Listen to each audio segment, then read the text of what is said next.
আসসালামু আলাইকুম। প্রবাসীদের বন্ধু চ্যানেলের পক্ষ থেকে সবাইকে স্বাগত। বন্ধুরা, আপনারা সবাই কেমন আছেন? আশা করি সবাই ভালো আছেন, সুস্থ আছেন। প্রবাসী ভাই বোনেরা সবাই যারা আমাদের এই ভিডিওগুলো দেখেন বা আপনারা জানতে চেয়েছিলেন যে কেন প্রবাসী ভাই বোনেরা নিজের টাকায় বিদেশ আছে, তারা কেন ম্যান পাওয়ার ক্লিয়ারেন্স কার্ডের জন্য এত হ্যাসেল ভোগ করে। বন্ধুরা, আসলে ম্যান পাওয়ার ক্লিয়ারেন্স কার্ডটা কি, কেন এটা করতে হয়, কেন করবেন, এর ব্যাপারে এর সপক্ষে আমি দু একটা কথা বলব।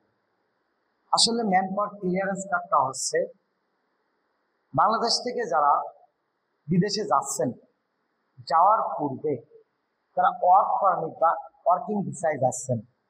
হ্যাঁ, ভিসা অনেক ধরনের হয়। কিছু হয় ভিজিট ভিসা, আপনার ফ্যামিলি ভিসা, স্টুডেন্ট ভিসা আর এমপ্লয়মেন্ট ভিসা। এছাড়া আরো বিভিন্ন ক্যাটাগরি, বিভিন্ন কিছু থাকে, হজের ফ্লাইট থাকে, অনেক কিছু থাকে। কিন্তু মনে রাখবেন, এই একটা শ্রেণীর যারা বিদেশে যায়, বিদেশ থেকে আপনার ডলার এদেশে আনতে, তাদেরকে বলি আমরা রেমিটেন্স যোদ্ধা। বাকি সব ভিসাতে দেখা যাচ্ছে যে এদেশের টাকা ডলার রূপে অন্য দেশে রেখে আসতে যায় বা খরচ করতে যায়। সো বাংলাদেশ গভর্নমেন্ট আপনাদেরকে অন্যের থেকে একটু আলাদা চোখে দেখার জন্য বা কিছু সুযোগ সুবিধা দেওয়ার জন্য আপনাদের এই ক্লিয়ারেন্স কার্ডটা করা বাধ্যতামূলক করেছে। পাশাপাশি বিদেশে যাওয়া আসার ক্ষেত্রে বা বিদেশে অবস্থানকালে বিদেশে কাজের ক্ষেত্রে আপনারা যে বিভিন্ন সমস্যার সম্মুখীন হন, সাফার হন, এই জন্য সরকার আপনাদের জন্য 3 দিনের ট্রেনিং এর ব্যবস্থা করেছে, যেখানে আপনার যত সুযোগ সুবিধা আছে, কোনো সমস্যায় পড়লে কোথায় যাবেন, কার কাছে যাবেন, কিভাবে উত্তরণ পাবেন, এই বিষয়গুলো জানানোর জন্য এই ট্রেনিংটা বাধ্যতামূলক। এখন এই ট্রেনিংটা যদি আপনারা করেন, তাহলে অনেক বিষয় আপনারা জানবেন যে বিষয়গুলো আগে জানতেন না, বা এই ধরনের সমস্যা করলে এই ধরনের সুযোগ সুবিধা নিতে পারতেন না। সে আমি বলি, বাংলাদেশ থেকে যারা বিদেশে যান, বিদেশের মাটিতে যাওয়ার পরে আপনারা বিভিন্ন ধরনের সম্মুখীন হন, সমস্যার সম্মুখীন হন। যেমন আপনারা সাপোজ একটা লাশ এদেশে আনার জন্য একটা পরিবারকে কত সাফারার হতে হয়, তাই না? এই লাশটা আনার জন্য বাড়ির পাশে দালালকে ধরতে হয়। সেই দালাল কি করবে? আপনাকে 3-4 লাখ টাকা চার্জ করবে, যে না দিলে আমি এই লাশটা এনে দেবো না বা আনা সম্ভব না। এই সমস্যা কিন্তু আপনারা কি জানেন, এই বিএমইটি ক্লিয়ারেন্স কার্ড যদি আপনি করে যান, তাহলে যে কোনো জেলা কর্মসংস্থান ও জনশক্তি অফিস, যেটা প্রতিটা জেলায় একটা করে থাকে, এই অফিসে যদি আপনার পরিবারের কেউ যে পাসপোর্টটা নিয়ে আপনি বিদেশে গিয়েছিলেন, ওই পাসপোর্ট নিয়ে যদি অভিযোগটা দেয়, তাহলে এর ফলে কি হবে জানেন? 3 দিনের ভিতরে ওই লাশটা ওই দেশ থেকে এদেশে এনে দেবে সরকার, সম্পূর্ণ ফ্রি, কোনো টাকা লাগবে না। ইভেন এয়ারপোর্টে লাশটা আসার পরে বাংলাদেশ পুলিশ ওই লাশটাকে নিজেদের কাঁধে করে নিয়েছে, একটা লাশবাহী গাড়িতে উঠাই দেবে এবং 35,000 টাকা ইনস্ট্যান্ট এয়ারপোর্ট থেকে ওই কল্যাণের মাধ্যমে বা প্রবাসী কল্যাণ মন্ত্রণালয়ের মাধ্যমে আপনার জেলা কর্মসংস্থান ও জনশক্তি অফিসের সহযোগিতা আপনি এটা পাবেন ওই লাশটা দাফনের জন্য। এখন ঢাকা এয়ারপোর্ট থেকে লাশটা যে কোনো জেলায় যেতে 35,000 টাকা লাগে না বন্ধুরা। তারপর এটা দেওয়া হয় আপনাদের।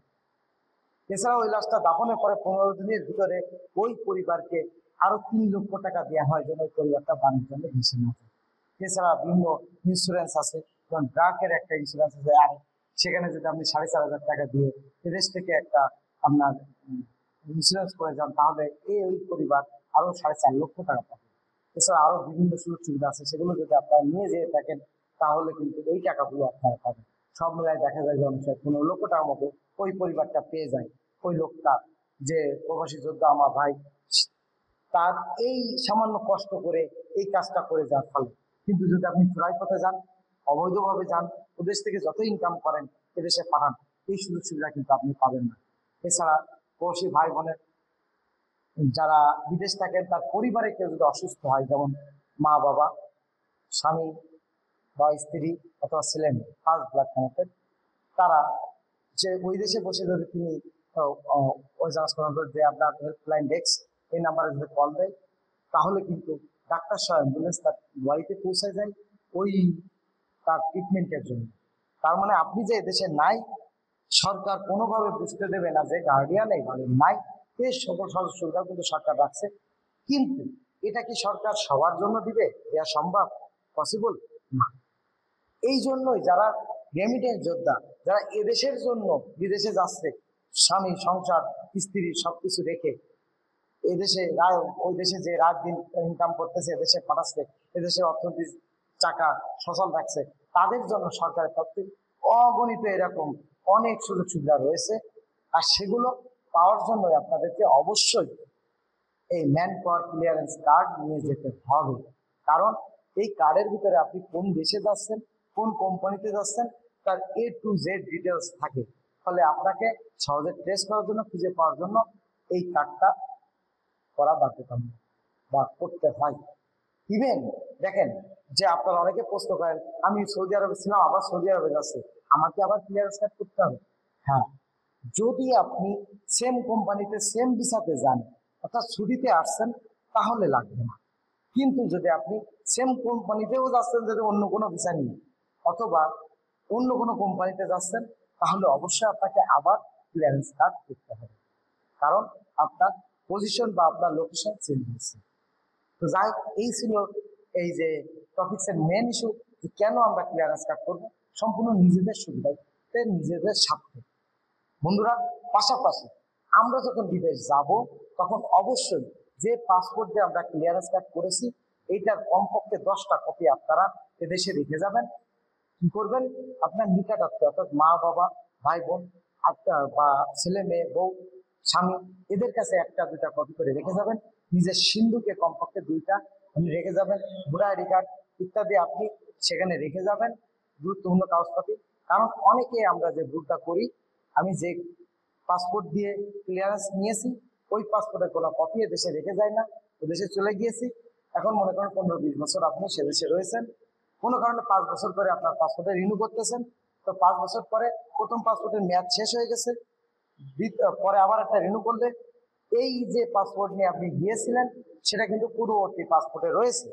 কিন্তু যখন আপনি 3 নম্বর পাসপোর্টে যাবেন, তখন পূর্ববর্তী পাসপোর্টে থাকে কিন্তু আমার 2 নম্বর পাসপোর্ট।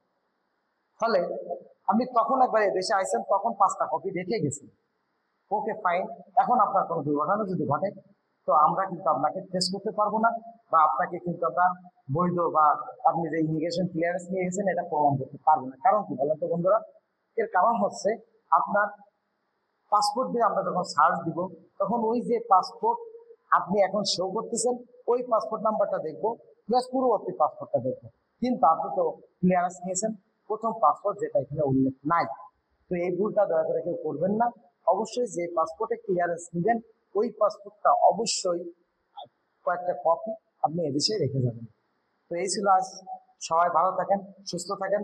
আর আমাদের কথাগুলো যদি ভালো লাগে, বা আপনারা যদি এ সংক্রান্ত কোনো পরামর্শ সরাসরি আমাদের অফিসে এসে নিতে চান, সরাসরি নিতে পারবেন। সেক্ষেত্রে আপনারা আসবেন, আপনার ঢাকা শহরের যে কোনো জায়গা থেকে বলবেন বিডিআর সেকশন, যে কেউ চিনে এখানে নামাই দিবে। দেন দেখবেন একটা ব্রিজ আছে, এই ব্রিজটা পার হওয়ার পরে রনি মার্কেট নামে, ওখানে যে কাউকে জিজ্ঞাসা করলে দেখাই দিবে। রনি মার্কেটের দোতলায় নিউ সার্চ ট্রাস্ট ব্যাংক, আর 3 তলায় আমাদের অফিস। আসবেন, ভালো লাগবে, কথা বলবেন। কোনো প্রশ্ন থাকলে অবশ্যই কমেন্টস করবেন। সবাই ভালো থাকেন, সুস্থ থাকেন। আসসালামু আলাইকুম।